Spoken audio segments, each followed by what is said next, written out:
Kwa nini msimuachie Tundu Lissu?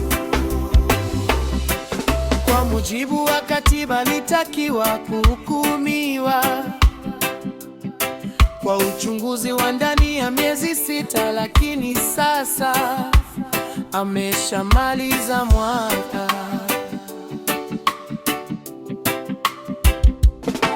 Mnajiita ni viongozi bora, mnepeana tuzo za kuongoza, lakini mumejaa hila.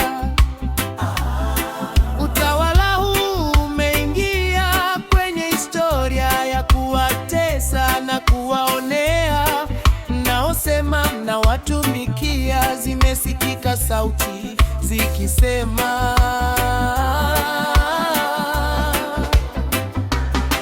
wanaombeza na kumkosoa rais, hawa tutawapoteza na polisi wasitutafute.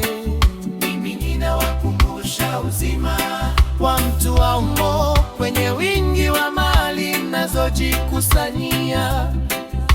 Ni kweli mioyo yenu haiwezi kugeuka kirahisi. Kama ni chura kiziwi kweli mmetimiza. Watu wanaua, mnasema huo ni mfumo wa dunia nzima. Mnaahidi kutujengea barabara, wakati watu wanaotakiwa kuitumia wanauawa. Ndani ya nchi yetu wenyewe tunaishi kama watumwa. Tunazo gesi, madini na mbuga za wanyama, lakini hata mlo wa siku moja tunaupata kwa tabu.